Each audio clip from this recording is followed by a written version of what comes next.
بسم اللہ الرحمن الرحیم۔ السلام علیکم، میں ہوں ندیم ریاض اور یہ آپ کا یوٹیوب چینل اسلامی ہسٹری۔ اسلامی واقعات سے متعلق جاننے کے لیے دیکھتے رہیے ہمارا یوٹیوب چینل اسلامی ہسٹری۔ آج کی ویڈیو حضرت خالد بن ولید اللہ کی تلوار اسلامی مجاہدین کے لیے باعث شرف اور افتخار۔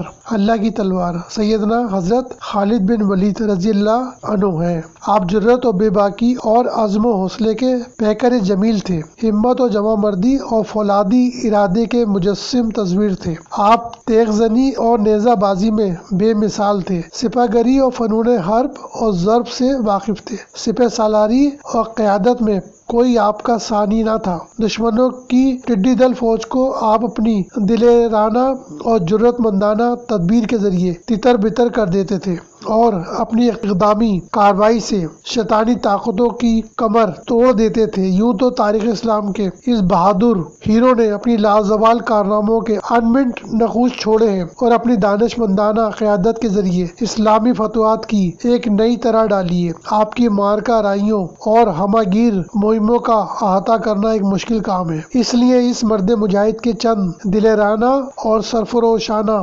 واقعات آج ہم اپنی اس ویڈیو میں بیان کریں گے۔ تو شروع کرتے ہیں آج کی ویڈیو۔ حضرت خالد بن ولید تاریخ اسلامی کے ماتھے کا جھومر کہ جن کے مہر العقول اور ولولہ انگیز جنگی کارنامے دیکھ کر ماہرین حرب و ضرب انگشت بدندہ رہ گئے، جن کے برق رفتار طوفانی حملوں اور لگاتار فتوحات نے دنیا کو بڑھتا حیرت میں ڈال دیا۔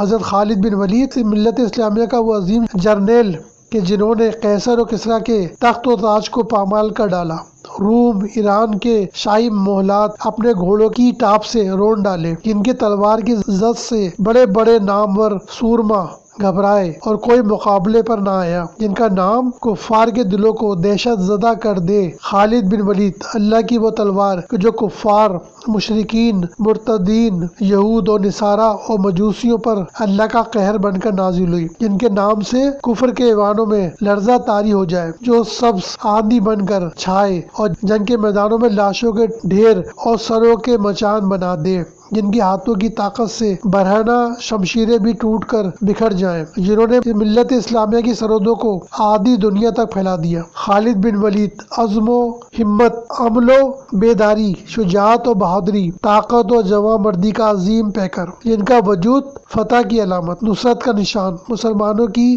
آن، مجاہدین کی شان، اللہ کے نبی صلی اللہ علیہ وسلم کا پیارا، صدیق اکبر رضی اللہ تعالیٰ عنہ کی آنکھوں کا تارا، حلقہ یارہ میں ریشم کی طرح نرم، رزم حق و باطل میں فولاد کی طرح سخت، فتح و نصرت جس کی قدم بوسی کے لیے دیدہ اور دل فراش راہ کر دیں، کامیابیاں جس کی منتظر ہوں، عاجزی اور انکساری، اطاعت و فرما برداری کا یہ عالم ہے کہ امیر المومنین فاروق اعظم رضی اللہ تعالیٰ عنہ جب معزول کر دیں تو لمحہ بھر میں سپہ سالار سے سپاہی بن کر رہتی دنیا تک کے لیے مثال بن گئے۔ خالد بن ولید رضی اللہ تعالیٰ عنہ مسلمانوں کے وہ ہیرو ہیں کہ آج بھی جن کا نام لہو کو گرم اور دلوں کی دھڑکنوں کو تیز کر دیتا ہے۔ مضبوط چاق و چوبند جسم، دراز قد، سرخ و سفید روشن چہرہ، چوڑا اور کشادہ سینہ، چمکتی عقابی آنکھیں، شیر سواری، نیزہ بازی، تیر اندازی اور شمشیر زنی کا جادوگر، جنگی حکمت عملی اور سیاسی چالوں کا ماہر، بے خوف، نڈر، بہادر،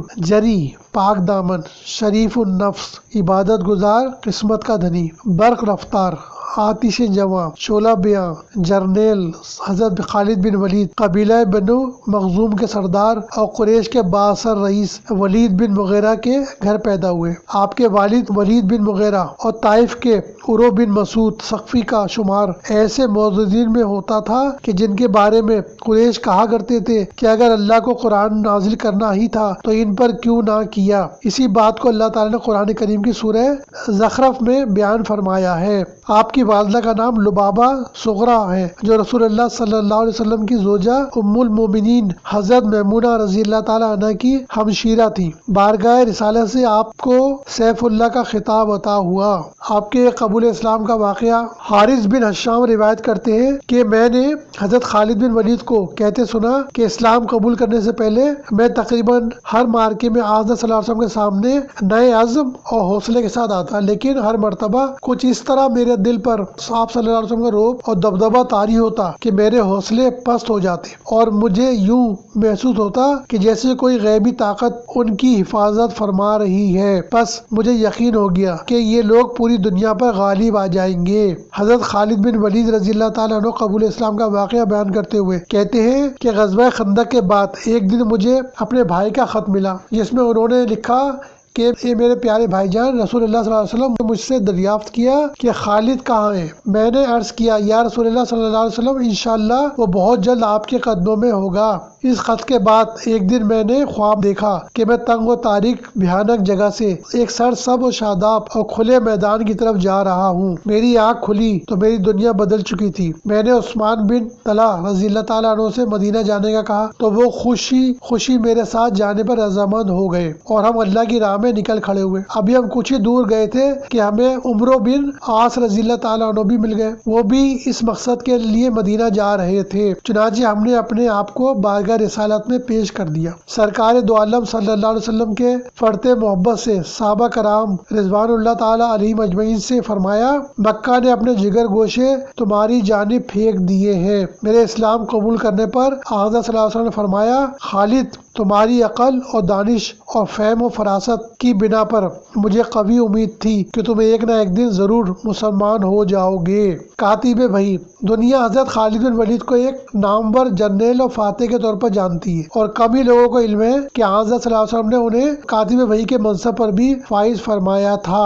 مارکہ موتا رسول اللہ صلی اللہ علیہ وسلم کی حیات مبارکہ میں سب سے خونریز مارکہ 8 ہجری میں شام کے سرحدی علاقے موجودہ اردن بلقا کے قریب موتا نامی بستی میں پیش آیا، جس میں حضرت خالد بن ولید رضی اللہ تعالیٰ عنہ مسلمان ہونے کے بعد پہلی مرتبہ ایک سپاہی کی حیثیت سے شریک ہوئے۔ نبی کریم صلی اللہ علیہ وسلم نے ایک صحابی حارث بن عمیر رضی اللہ تعالیٰ عنہ کو ایک خط دے کر حاکم بصرہ کے پاس روانہ کیا، لیکن انہوں نے قیصر روم کے گورنر شرجیل بن عمرو خسانی نے گرفتار کر کے شہید کر دیا۔ حضرت صلی اللہ علیہ وسلم نے اسلام کے سفیر کی شہادت کا بدلہ لینے کے لیے حضرت زید بن حارثہ رضی اللہ تعالیٰ عنہ کی قیادت میں 3000 جنگجوؤں کا لشکر روانہ کیا اور تاکید فرمائی کہ زید شہید ہو جائیں تو جعفر بن ابی طالب کو سپہ سالار بنا لیں، اگر وہ بھی شہید ہو جائیں تو عبداللہ بن رواح کو امیر بنا لیں، اور اگر وہ بھی شہید ہو جائیں تو مسلمان اپنے میں سے کسی کو امیر منتخب کر لیں۔ اسلامی لشکر موتا پہنچا تو شاہ روم ہرقل 1,00,000 جنگجوؤں کے لشکر کے ساتھ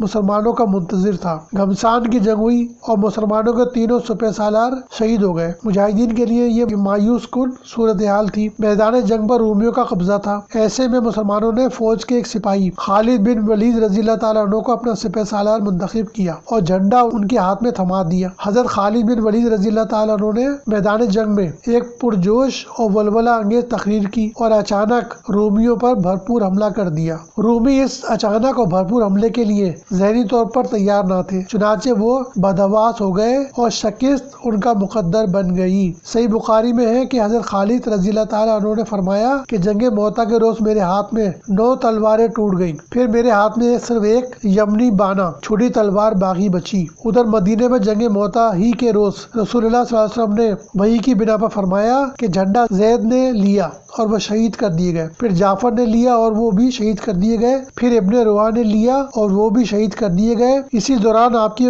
آنکھیں اشکبار تھیں، یہاں تک کہ جھنڈا اللہ کی تلواروں میں سے ایک تلوار نے لے لیا اور ایسی جنگ لڑی کہ اللہ نے ان پر فتح عطا فرمائی۔ فتح مکہ اور غزوہ حنین 20 رمضان المبارک 8 ہجری کو فتح مکہ کے موقع پر رسول اللہ صلی اللہ علیہ وسلم نے وادی ذی طویٰ میں لشکر کی ترتیب و تقسیم فرمائی۔ حضرت خالد بن ولید کو دائیں پہلو پر رکھا، اس میں اسلم، سلیم، غفار، مزینہ، جہنہ اور کچھ دوسرے عرب قبائل تھے۔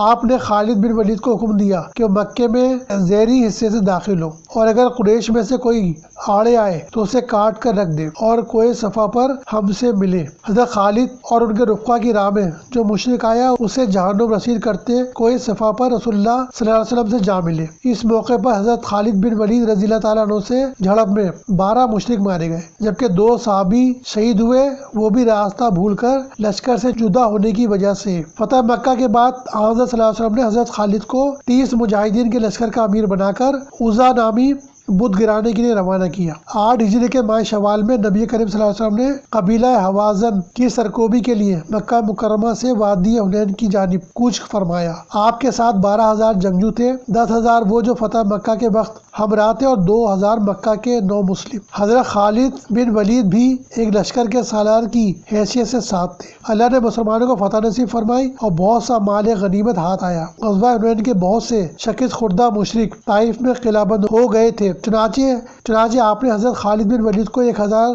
مجاہدین کے لشکر کا امیر بنا کر ہراول دستے کے طور پر طائف روانہ کیا۔ پھر آپ نے بقیہ فوج کے ساتھ خود بھی طائف کا رخ فرمایا۔ غزوہ تبوک کے موقع پر کوئی بھی رومی قبیلہ مسلمانوں سے مقابلے کے لیے تیار نہ تھا۔ سب نے حضرت صلی اللہ علیہ وسلم کے پاس آ کر جزیہ دینے پر رضامندی ظاہر کر دی۔ اس موقع پر آپ صلی اللہ علیہ وسلم نے حضرت خالد بن ولید رضی اللہ تعالیٰ عنہ کو 420 سواروں کا لشکر دے کر دومد الجندل کے حاکم ایکدر کو گرفتار کرنے بھیجا۔ آپ نے فرمایا کہ تم اسے نیل گائے کا شکار کرتے پاؤ گے۔ حضرت خالد جب اس کے قلعے کے قریب پہنچے تو دیکھا کہ ایک نیل گائے قلعے کے دروازے پر موجود ہے اور چاندنی رات میں ایکدر اسے شکار کرنے کے لیے قلعے سے باہر آیا۔ حضرت خالد نے اسی وقت اسے گرفتار کر کے حضور صلی اللہ علیہ وسلم کی خدمت میں پیش کر دیا۔ حضرت صلی اللہ علیہ وسلم نے جزیہ دینے کے اقرار پر اسے چھوڑ دیا۔ جنگ یمامہ ذی الحج 11 ہجری کو خلیفہ اول سیدنا صدیق اکبر رضی اللہ تعالیٰ عنہ نے حضرت خالد بن ولید رضی اللہ تعالیٰ عنہ کو 13,000 مجاہدین کے لشکر کا امیر بنا کر نبوت کے جھوٹے دعوے دار مسلمہ کذاب کی سرکوبی کے لیے روانہ کیا۔ مسلمہ اپنے قبیلہ ربیہ کے 40,000 جنگجوؤں کے لشکر کے ساتھ یمامہ کے مقام پر مسلمانوں کے مد مقابل آیا۔ اس موقع پر حضرت خالد بن ولید نے بہترین جنگی حکمت عملی، سیاسی بصیرت اور ولولہ انگیز تقاریر کے ذریعے مجاہدین میں شوق شہادت کو بڑھاوا دیا اور پھر بپرے شیر کی طرح مسلمہ کی فوج کے پرخچے اڑا دیے۔ حضرت حمزہ کے قاتل وحشی نے اپنا نیزہ مسلمہ کے سینے میں اتار کر اسے جہنم رسید کر دیا۔ حضرت خالد عراق اور ایران میں بھی حضرت خالد بن ولید رضی اللہ تعالیٰ عنہ جنگ یمامہ سے فارغ ہی ہوئے تھے کہ حضرت صدیق اکبر رضی اللہ تعالیٰ عنہ نے آپ کو عراق اور ایران کی جانب پیش قدمی کا حکم صادر فرما دیا۔ چنانچہ محرم 11 ہجری میں حضرت خالد عراق کے علاقے ابلا کو فتح کرتے ہوئے ایرانی صوبے حزیر جا پہنچے۔ اس صوبے کا حاکم ہرمس نہایت دلیر جنگجو سردار تھا، جس کی دھاک عرب، عراق، ایران اور ہندوستان تک بیٹھی ہوئی تھی، کیونکہ اس کے جنگی بیڑے ہندوستان پر بھی حملہ آور ہوئے تھے۔ ہرمس کی مدد کے لیے شاہ ایران نے مزید 1,00,000 فوجی بھیج دیے، جبکہ اسلامی لشکر صرف 13,000 مجاہدین پر مشتمل تھا۔ یہاں حضرت خالد نے ایک اور جنگی حکمت عملی اپنائی اور سب سے پہلے خود میدان جنگ میں گئے۔ اپنے گھوڑے کو ہرمس کے خیمے کے پاس کھڑا کر کے اسے مقابلے کی دعوت دی۔ وہ باہر نکلا، دونوں میں دو بدو لڑائی ہوئی اور پھر حضرت خالد نے اسے زمین پر گرا دیا اور اس کے سینے پر سوار ہو کر سر تن سے جدا کر دیا۔ یہ سب اتنا اچانک اور تیزی سے ہوا کہ ایرانی فوج بدحواس ہو کر بھاگ نکلی۔ اس جنگ میں بہت زیادہ مال غنیمت اور ہیرے جواہرات مسلمانوں کے ہاتھ لگے۔ حضرت خالد نے عراق میں 2 سال قیام کیا۔ فوج اور سامان حرب کی قلت کے باوجود ان 2 برسوں میں 15 جنگیں لڑی اور سرزمین عراق کو دشمنوں سے پاک کر دیا۔ جنگ یرموک حضرت خالد بن ولید کی قیادت میں لڑی جانے والی اس جنگ میں رومی جنرل حامان 2,40,000 کا لشکر لے کر میدان میں اترا، جبکہ مجاہدین کی تعداد 40,000 تھی۔ مسلمان نہایت جم کر لڑے اور فتح نصیب ہوئی۔ اس جنگ میں 1,30,000 رومی مارے گئے۔ حضرت خالد بن ولید رضی اللہ تعالیٰ عنہ کی وفات 11 ہجری کی ایک غمناک رات تھی، جب حمص شہر میں دنیا کے سب سے عظیم سپہ سالار اور فاتح کہہ رہے تھے، اللہ گواہ ہے کہ میں نے 100 سے زیادہ جنگوں میں شرکت کی۔ میرے جسم کا کوئی حصہ ایسا نہیں جہاں تیر کے نشان اور نیزے کے گھاؤ نہ ہوں، مگر ہائے افسوس کہ آج میں میدان جنگ کی بجائے بستر پر مر رہا ہوں۔ حضرت خالد بن ولید رضی اللہ تعالیٰ عنہ کا انتقال ہوا تو ان کے ورثے میں ایک گھوڑا اور سامان حرب کے سوا کچھ نہ تھا۔ یہ تھی آج کی ویڈیو، حضرت خالد بن ولید سپہ سالار اسلام۔ اسی طرح کی ویڈیو دیکھنے کے لیے دیکھتے رہیے ہمارا اسلامک چینل اسلامک ہسٹری۔ ملتے ہیں انشاءاللہ ایک نئی ویڈیو کے ساتھ۔ السلام علیکم۔